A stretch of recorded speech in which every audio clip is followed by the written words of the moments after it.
So welcome everybody. I'm really thankful that you are here tonight to hear about the addiction epidemic that is really not only hitting our community, but communities across America. So I want you to meet some special friends of mine, Jennifer Weisberg and David. They have a story to tell. And a reason why they got into what they are doing now. They run a wonderful home called Serenity Mesa, so help me welcome them. Come on down. All right, thank you, Anne. I appreciate that welcome. I want to welcome everybody here. I've been here a couple times and have spoken on a couple different occasions, but it's always an honor to be asked by Anne to come and speak to you guys. So this is going to be a pretty open format, so any questions you have, please write them down. There's no such thing as a stupid question. Any question you guys have or comment or anything like that. My name, like Anne said, is Jennifer Weisberg. This is my husband, David, and we run a treatment center in Albuquerque called Serenity Mesa. It's a young person's treatment center, so we take young people aged 14 to 21. We have had our boys facility open for since May of 2015. And we just recently opened our young ladies unit, so we're very excited that we have a couple young ladies that are joining us tonight for the first time at Wings for Life. So my story really starts in 2010, and my son Cameron was a junior at La Cueva High School, and he was a wrestler and a football player. And he, life was pretty normal, I would say. It was pretty just kind of boring and normal. And my son hurt himself. He broke his collarbone, and he was a wrestler, so he broke his collarbone wrestling, and he had to have surgery. So they gave him surgery, and he was prescribed prescription opiates for his surgery. So long story short, that kind of led to his addiction to opiates. He struggled with his addiction for about 2 years.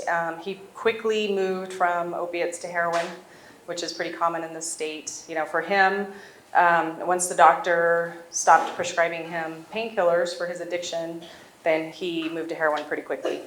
So when I found out, he was 16 years old at the time. By the time I found out that he was addicted, he had already been using for a good 8 months.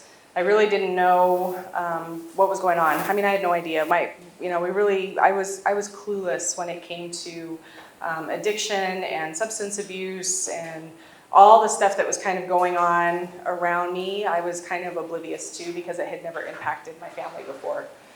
So I learned really quickly what it means to struggle with an addiction, and especially an addiction to opiates. It really changed his personality almost overnight. And I also realized really quickly that it was really difficult to find treatment here in New Mexico for him. He was under 18. And I couldn't find any really valid treatment options. I mean, he could go to the hospital, he could detox in the hospital, he could, there's a place in Las Cruces called Mesilla Valley. He went there, he was there for about 15 days. But everything that I could find was really short term, and it really didn't, in my opinion, provide adequate treatment. I always thought treatment shouldn't be rocket science. You should be able to give somebody a sanctuary, a safe place to recover, and that they feel comfortable, and give them good, adequate substance abuse treatment, life skills, the opportunity for an education, and the opportunity to get back on their feet. And that's really where Serenity Mesa was born. It was born out of frustration from not only myself, but a lot of other parents that couldn't find adequate treatment for their kids. So my son struggled for 2 years with his addiction. He was in and out of treatment. We sent him out of state multiple times. He tried medically assisted treatment. He tried Suboxone. He tried 12-step programs. He tried faith-based programs. He tried everything, and ultimately ended up passing away of an overdose when he was 18 years old, and that was in 2011. But what I learned in this journey is, I saw my son turn into a completely different person. I mean, he never in a million years wanted to be addicted to drugs. That wasn't something that was in his path. That wasn't something that he woke up one day and said, oh, this looks like fun. I think I'll try this, and this is where my path is going to lead. He thought, whenever he first started using opiates, they made him feel good. And it took all the pain away, the physical pain, the mental pain, everything that he was dealing with, that whether, he had anxiety and depression and things like that. Those pills took all of that away. And it progressed into something that he had no control over whatsoever. And so I saw him change into a completely different person, and then when he would get sober, he would come back. It was like the drugs, took hold, and he would describe it as like a stranglehold, like somebody strangling the life out of him, literally. And then as soon as he would get sober and he would go through detox and be in a treatment center, then my son would come back. And so he never wanted to be addicted to drugs, and he definitely never thought in a million years that that's how his life would end. And so, my journey has taught me that it can happen to anybody. It doesn't matter where you live or what you do for a living, or what you think your life might end up being. Everybody has the opportunity to find hope and recover from their substance abuse addiction. And it doesn't matter if you've been using for 20 years or 6 months, recovery is possible. And, I know for a fact, my son, he was 18. He was young, and it was really difficult for him to make the changes in his life that he needed to stay sober. I mean, changing his friends, changing the places he hung out, changing all of the things that he was still having fun. I mean, he was using drugs and he was addicted to them, but the consequences weren't severe enough for him to want to make those changes. And so, for me and for the kids that we help at Serenity Mesa, every single one of them has taught me something new. Every single person that's come through those doors has taught me something new about addiction and how we can help people recover, because recovery is possible. And, I see it first thing every single day with all these young people that come through our doors. So I'm gonna let David tell his story though. My name is David Burke, and I'm the Director of Facilities and Programming at Serenity Mesa. In 2001, I moved from Albuquerque to Phoenix, and I started up a home building business out there. And everything was going great. I mean, that was the boom time. That was a really good time, and houses were selling like crazy, and I was doing really well. And it was in October of 2006, I was working out at the gym. I woke up the next morning, I was in the hospital, and they had taken out about 6 inches of my small intestine. And the doctor came in, and I woke up, and he said, "You have a 50-50 chance of living or dying. We can't figure out what's going on. We can't figure out what's wrong."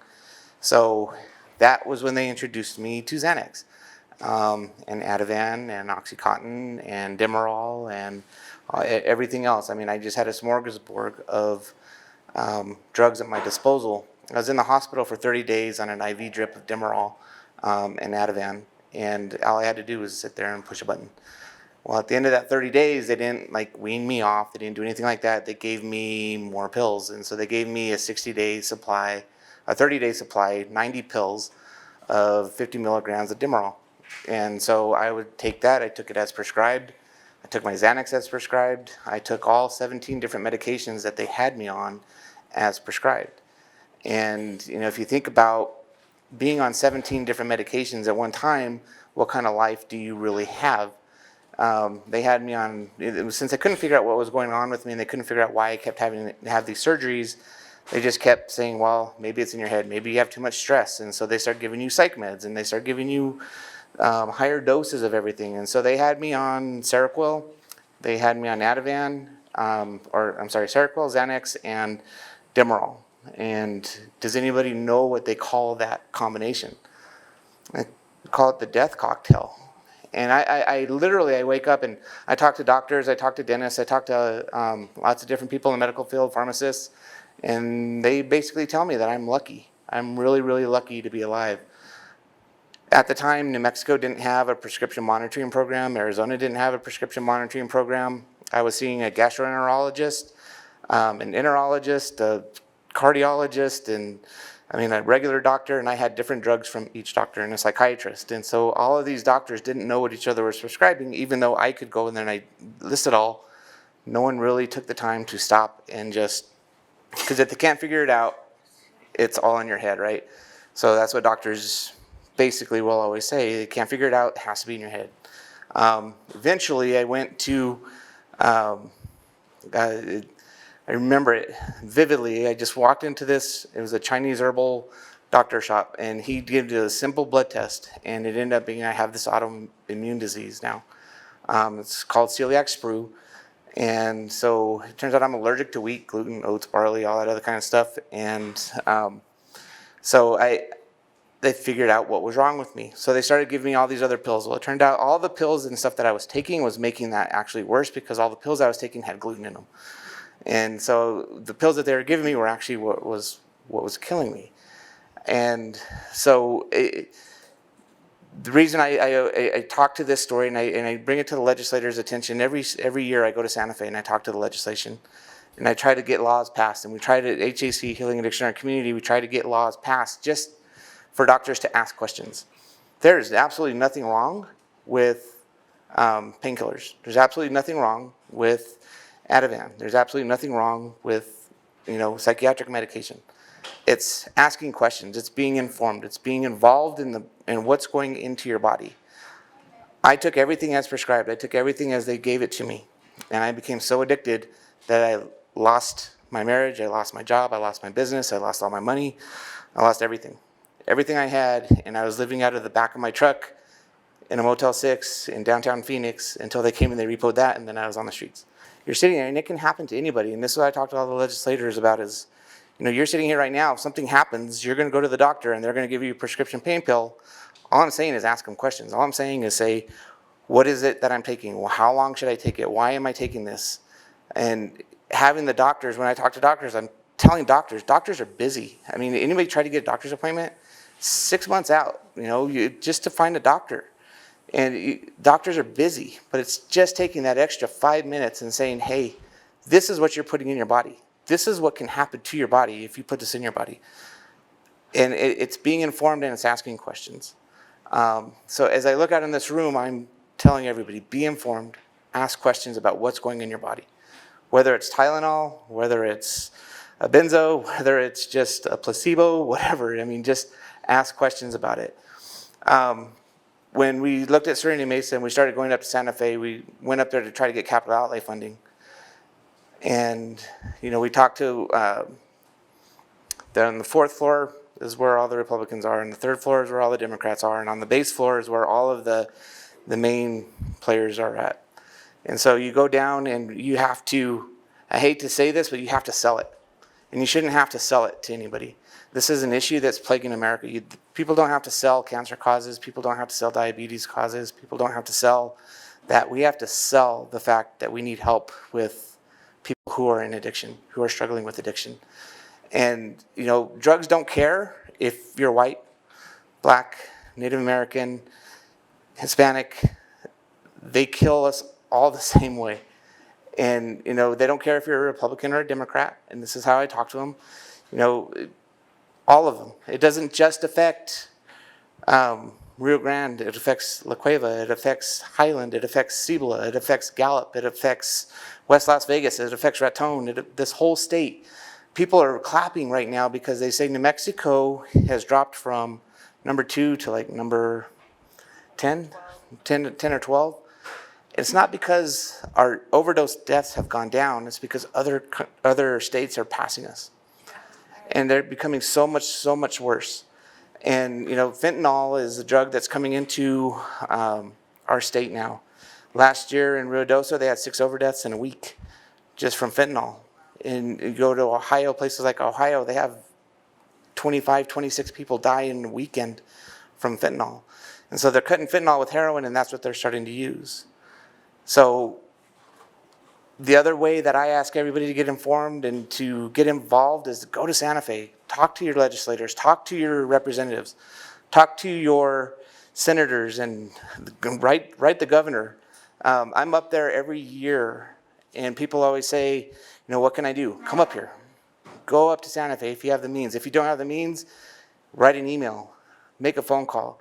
But if you find a bill that you want to support, we go and we get that bill and we push that bill and we push that bill. And the more people that call, the more people that push that bill and say, I support this bill or I don't support this bill, let your voices be heard. And I think that's one of the most important things that people don't realize is everybody has a voice. And everybody thinks, well, my voice isn't going to be the one that's heard. Every voice can be heard if it's loud enough. And so we get this whole group, and I guarantee if we were to get this whole group and we were to walk into a senator's office, they're going to listen. They're not going to sit there and turn around. because each one of the people in here is a vote. And what the legislators care most about are causes, but they also care about everybody in here and their vote and getting reelected. And if we push those causes and we do that kind of stuff and we get moving, then we can really make a change. How many of you know what Narcan is? Awesome. So there's Narcan. If you look at your, there's a thing on your placemat about signs of an opiate overdose. And this talk we really focus on opiates, and there's some stimulant overdose stuff on here too. But there's the focus right now in the national media is on opiates. But there's so many people that are addicted to meth and are addicted to other drugs. And so, we talk about opiate overdoses just because that is what's in the news. But, this really applies to any and all drugs. Unfortunately, Narcan only works for an opiate overdose. But, if you're seeing signs, how many of you have ever seen somebody overdose? It's scary. It's really scary. And some signs, their lips might turn blue. Their breathing is really shallow. They're unresponsive. They might have, foam coming out of their mouth. It just, their heart rate, when someone is overdosing on opiates, their heart rate slows way, way down. So they're barely breathing, and their lungs are slowly filling up with fluids. Somebody's overdosing on a stimulant, on meth or something else, their heart starts racing. They could die of a heart attack. Their heart is racing. David and I helped a young man who was overdosing on meth one time, and we took him to the ER, and his heart rate was like 130 beats per minute. I mean, it was insane. And they hooked him up to a cardiologist. I mean, he's like 19 years old, and they were hooking him up to cardiology machines because they were afraid that he was going to die of a heart attack. And it took hours for his heart rate to come back down. I mean, if your heart is beating that fast for that long, I mean, it's so, so dangerous. And so, when someone is overdosing, and it doesn't matter if it's on a stimulant or if it's on an opiate, you want to call 911. That's the first thing you should do. Call 911. If you are by yourself and you have a cell phone, put it on speaker, dial 911 and set it down next to you. If you're afraid that the cops are going to come and there's drugs in the house, or maybe you have a warrant out for your arrest and you're afraid, then call 911, and when you hear the sirens, take off. Get the person in a position. If you have Narcan, administer Narcan. But not everybody's going to have Narcan on them. And if it's not an opiate overdose, if it's meth, or if you're not sure what it is, give them the Narcan because it can't hurt you, even if it is a meth overdose. But if you know that it's not heroin or it's an opiate, unfortunately Narcan's not going to work. But call 911 and put them in what's called a rescue position, which is when you put them on their side. That way, if they vomit, they don't aspirate. It comes out of their mouth and onto the ground. So put them in a rescue position, put them on their side, and then take off. But always try and do something. If you are CPR certified, or if you've had any kind of CPR training, you can do rescue breaths, because that person, if their heart rate is really slow, their heart may still be beating, but they're not getting enough oxygen to their brain. And so every breath that you breathe for them counts. Because if you're not getting oxygen to your brain, you're depleting your brain of oxygen, and you could end up with brain damage. So even if they are able to resuscitate you and bring you back to life, you might have brain damage. We give all of our residents at Serenity Mesa Narcan when they leave. We do family trainings. We really believe that even if your family member isn't at risk, you never know where you're going to be, where somebody else might be at risk. Any questions? I think we're right at 30 minutes, but we really want to take the time to answer your questions. I mean, I went through my story really fast. David went through his story really fast. We both come from two different sides. I come from the family member side and just kind of the craziness that ensues. I mean, I had to take a leave of absence from work because I thought I was going to completely have a nervous breakdown. So from a family member's perspective, I totally get it. And it's not easy. And I call it a family disease. It really is the family disease, because the loved one is the one that's struggling with the addiction, but the family is completely affected. And there's nothing worse in this world than wanting to help your loved one really bad, and there's absolutely nothing you can do about it. Yes? How are people referred to your program? So the question is, how are people referred to our program? How are people referred to Serenity Mesa? So a number of different ways. The easiest way is through a phone call to our main number, which is 877-3644. And we just ask a couple questions. We have a referral form that we fill out, and then we schedule an interview. And we like for people, if they can, to come and see us first and just take a tour of the property. We're a voluntary program, and so we want it to be a good fit. We want the people that come to our program to want to come. If someone is incarcerated, then a lot of times we'll do the interviews over the phone, or we'll go see them in person if we can. And then we try and get people in as fast as we can. A lot of times we have a wait list, but we try and get people in as fast as we can. Do you have to be on probation to go to your program? So do you have to be on probation to go to our program? No, you do not. That's good. Yeah, you do not. So awesome. Judge. Even though you're located in Bernalillo County, are your services limited to residents of Bernalillo County? Good question. So we're in Bernalillo County, but our services are not limited to Bernalillo County residents. Good question, Judge. We take people from all over the state. So we've had kids from Farmington, we've had Las Cruces, Espanola, Taos, Las Vegas, all over the state. And I'd say about 95% of all of the residents who come to Trinity Mesa don't pay anything for it. We have funding from BHSD, the City of Albuquerque, Bernalillo County, grants. We have golf tournaments, funding, private. We get a lot of private donations. So basically most of the services are free. Like Jen was talking about, when she had Cameron and sending them all over the state, treatment is so expensive, and it's just so expensive. People can't afford it. And so our goal is to provide as much treatment as we can for as long as we can, for as small price as we are able to. How long is your program? The question is, how long is our program? Our program goes, we ask for a minimum commitment of 90 days, which would cover all of our IOP programming, which is the group therapy and individual therapy. They can stay up to 6 months, longer on a case-by-case basis if needed, up to a year. We've had a couple of residents who have stayed with us for a year, and the average stay is about 4 to 5 months. So they stay about 120 to 180 days. In your opinion, is there a spiritual aspect to recovery? So the question was, do I believe that there's a spiritual aspect to recovery? In my personal opinion, yes, I do.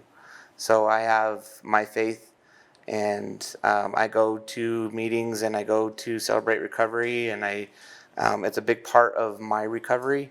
At Serenity Mesa, we give all of the residents whatever they can.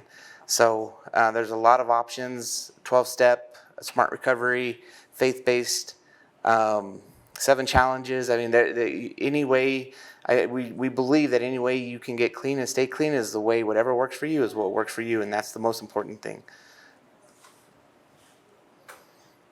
What advice do you have for a loved one that sees a child or a spouse or somebody that has an addiction problem? What would you suggest people do?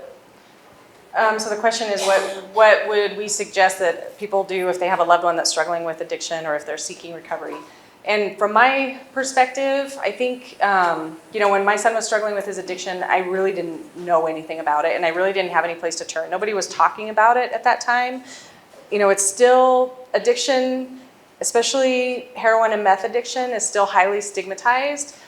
And, we work to reduce those stigmas as best we can, but it's still stigmatized. It's not something that a lot of people want to talk about. And so, what I would encourage parents to do is, if it's parents, grandparents, aunts, uncles, whatever it is, talk to your loved one and don't judge and don't criticize, because I guarantee you they're beating themselves up way more than you know, and they don't want to be in that position any more than you want them to be in that position. And so if you're lecturing them and telling them all these things that they already know, it's just going to distance yourself from them that much more. So my advice would be, have a conversation with them. Ask them what they need. There's a difference between supporting somebody when they're ready to get help and being codependent. And so, with codependency, you're not really helping your loved one at all. But if you're in a place where you can offer your love and support to them when they're ready for treatment, then they know that when they're ready, that you're going to be there for them. And my advice to parents, and we get calls all the time from parents. They want the magic fix. They want me to tell them what the magic formula is. And I wish there was a magic formula, because that would be awesome if we could invent this thing and this little device that people could have, and then all of a sudden they'd be free of all of their struggles. But that just doesn't exist. And I think as a parent, you want that magic button, and there really isn't that magic button. So it takes a lot of strength on the family's end, and it takes a ton of strength on the person that's struggling with the addiction. And I would just say, don't give up on them, and be there for them when they're ready for help. And on top of that, it takes time and patience. And when I was going through my recovery, my brother, he'd walk up to me, well, just stop, just quit. And when you're dope sick and you're going through withdrawals, the only thing that's on your mind is figuring out how to stop being dope sick. It's not this thing about I just quit. And I wasn't ready. And it wasn't until I was ready and I had my supply cut off and I was too sick to go anywhere. And I was basically forced into it, but then I had to make that choice. And it wasn't until I was sitting there and I made that choice that I was able to walk up to my loved ones and say, hey, I need help. I need to figure out what I can do or where I can go or how I can beat this. What can I do? And like Jen said, there is a lot of guilt. And my dad retired so he could take care of me, and he did all these things so he could help me, and my mom, and you do all these things, and so you do have this guilt that's just in you and on you and everything. And if we get parents who call us, they'll say, well, I told him just to stop, I told him to knock it off, and I told him this and I told him that. It's like, listen to him, have a conversation and just listen. And I think in all reality, especially when it comes to addiction and drugs, it's more about listening than it is about talking. And if we can just stop and listen to what they are telling us, we're going to be able to put ourselves in their shoes. We're never going to be able to walk a mile in each other's shoes, but at least we can understand the shoes that they're walking in, and we can just sit there and say, hey, I get it, I'm here for you when you need me. And it's just simple words like that make such a big difference to a loved one. Follow-up to that, so if somebody's using and they're stealing and they're causing trouble in your home and they don't want to go for help or whatever, then what do you recommend? So the question is, if somebody is stealing and taking things from the home and there's things happening, what do you do in that instance? Boundaries. And we talk about boundaries a lot. And when you set up safe boundaries and you talk to the person who's in recovery, and it's like, if you continue to do this, then this is what is going to happen. It is being able to stand up and say, I have to follow through with what I said. Because so many times, and it's such a hard thing to do, especially when you're talking about your own kid or your own child, it's like, well, I can't kick them out, they're going to be out on the streets, or I can't kick this person out, or I can't do this, or I can't do that. You have to set up boundaries. And Jen said it earlier, it is a family disease. It's the individual that is in crisis and that is in addiction, they are the ones who are in addiction, but it affects the whole family, especially when, Jen, there was times where Jen had her purse next to her bed. She had to sleep with her purse in her bed because she couldn't leave it out. And that happens a lot. And so it's setting up really good, safe boundaries. And I think Jen probably has them. No, I totally agree with David. Setting boundaries, and that's really hard when it's your own kid. That's really difficult. But you're not helping them if you're giving them money, if you're giving them access to a vehicle all the time, if you're doing things that are contributing to the lifestyle that you want them to change, you're not helping them, you're enabling them. And it's a really tough thing for parents. I always tell parents to go to, there's 12-step meetings for family members, Nar-Anon and Al-Anon. And they're basically the equivalent to NA and AA, but they're for family members. And it teaches you, and there's a couple different Nar-Anon meetings and Al-Anon meetings in Albuquerque, and you can Google and find out where those are at. But it really teaches you how to set boundaries. And it's really difficult, but you get to hear from other family members how they did it and hear a lot of the same stories. And then A, that you're not crazy, that this happens to other people, and B, that gives you some really good advice on how to set those boundaries, because it's not easy at all. What do you do if you have no family back to work? That's a good question. Yeah. So what do you do if you don't have any family to back you up? That's tough because you feel like you're probably on your own island and not able to have any support systems. And I would say, and I'll let David better answer this question, but for me, I would say find support groups, whether it's 12-step, whether it's church, whether it's something where you can connect with people that are going through the same kind of struggles as you are. Because you probably will find family out there. They may not be your blood family, but they'll be people that can help you along the way and mentor you. And there's 12-step meetings. There's, like David mentioned, Celebrates Recovery, or what they call it at Sagebrush, it's called Living Free. And then there's a Celebrate Recovery at Copper Point, I believe. And they help connect people who are struggling with different issues, not just addiction, but with people that can mentor and that can help you. I think one of the biggest things that anybody can do if family support isn't available, it's literally finding anything. Because when everybody raised their hand again who has seen somebody in an overdose, how many people in here know of somebody who is in addiction or in recovery? So it's not family, but it's family. And when everybody that raised their hand in here, everybody has seen a lot of the same things and has experienced a lot of the same things. It is going to a 12-step meeting. It is going to a smart recovery group. The more work you put into it, the easier you're going to be able to find somebody that you're able to talk to. It's going to 12 steps and finding a sponsor. It's going to AA, CA, NA, any of those groups, and finding somebody that you can relate to, just somebody that you can talk to. And there's a lot of hands that were raised in this room, so nobody is ever really alone in this struggle. You can always find somebody who can help you and who is willing to stick their neck out and take you to the next step.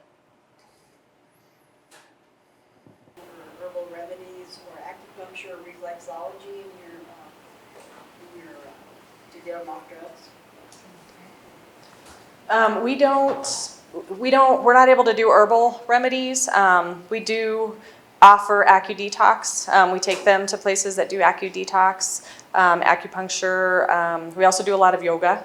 And so, I'm a firm believer in yoga, and sometimes the residents, they don't like it, but I have them go to yoga anyways, because I really do believe, I went through yoga training and for 2 months, and I really do believe that yoga forces your body to release things that your body has been holding on to. And so we do yoga, we do the gym, we do a lot of things that force your brain to release natural endorphins again. Because a lot of times when you're taking substances, your brain stops doing that. It stops releasing serotonin and dopamine.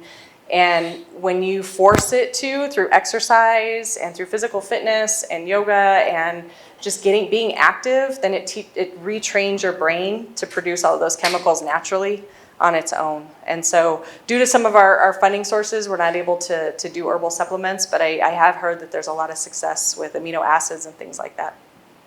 Do you have to pay for it? Other things? That's a really good question. So she asked if you can't get Narcan here, if you have to pay for it. So Medicaid covers Narcan. So if you go to Walgreens or CVS and you're on Medicaid, you should be able to get Narcan for free. Most health insurance plans, like Presbyterian, Blue Cross Blue Shield, cover it as well. They may charge you a copay. I know for a fact that Medicaid does not, so you would get it for free. You can also go to Healthcare for the Homeless and get it for free. You can go to Department of Health. They have a couple locations on their website. And then we also at Serenity Mesa do Narcan training. So there was legislation that was passed last year that if you are exiting a treatment facility or if you're exiting jail or prison and you struggle with an opiate addiction, they should give you Narcan as well. And so some treatment facilities, there's language in the bill that says if they have access to it or if they can afford it. But I know MDC, the Juvenile Detention Center, is just now starting to do Narcan for when they release somebody that has an opiate addiction. So it's getting to be more and more commonplace. And we really are, like David mentioned earlier with the fentanyl, New Mexico hasn't seen a lot of fentanyl. It's out there, and I know, unfortunately, it probably will hit this state, hopefully not as bad as it's hit some other states back east. And if it does hit this state, we're gonna see our overdose deaths skyrocket. I mean, people can just use a trace amount of fentanyl and overdose on it. It's very, very, very deadly. And someone, the way opiates work is you build up a tolerance to them. So the more you use, the higher your tolerance. And so if you're, using the same, buying heroin, let's say, from the same person every single time, you're probably getting the same dose. And you may not overdose, but as soon as something happens, you go to jail, you go to treatment, you come out of treatment, you come out of jail, your tolerance has gone down. Even if you've gone to a detox for 5 to 7 days, your tolerance has gone down significantly. And if you go out and use even the same amount that you're used to using, your risk for overdose triples. So one of the biggest problems, especially back east, is first responders going to a scene where there's an overdose and they get fentanyl and they just touch it on their fingertips and they go into an overdose. Fentanyl is literally, I can't remember, 1,000 times stronger than heroin or something like that. And then they have carfentanil. Carfentanil is 10,000 times stronger. And they're starting to cut heroin with those drugs. One of the biggest things is just to be aware. And if you're walking up on somebody who's an overdose and it's putting on gloves, I mean, it's such a weird thing, but if you're going to carry Narcan and somebody is actively using heroin, it is carrying around a pair of gloves. It is carrying around Narcan. It is carrying around 2 carriers of Narcan. You can also use your shirt. You can also use different things. Take off your shirt or tear a piece off your shirt off, and you can help breathe for them. There's different things that you can do, but it is wearing gloves, and it's so if you know somebody who is actively using, it's different because then you can kind of prepare yourself for it. And the majority of time when somebody is in an overdose and they're using Narcan, it's with another user. And so you'll have 2 people who are using together. One goes into an overdose, they're going to kind of know. But there's a lot of first responders who are going into an overdose who've never touched the drug, just by going to the scene and putting their hands on that person. And so it's a very, very dangerous drug. It's very dangerous. Isn't this amazing? Yeah. And turn around so I'm not wrapped in a cord. And what they've been able to do through their grief and their anguish is changing lives, saving lives, and making a huge difference for New Mexico.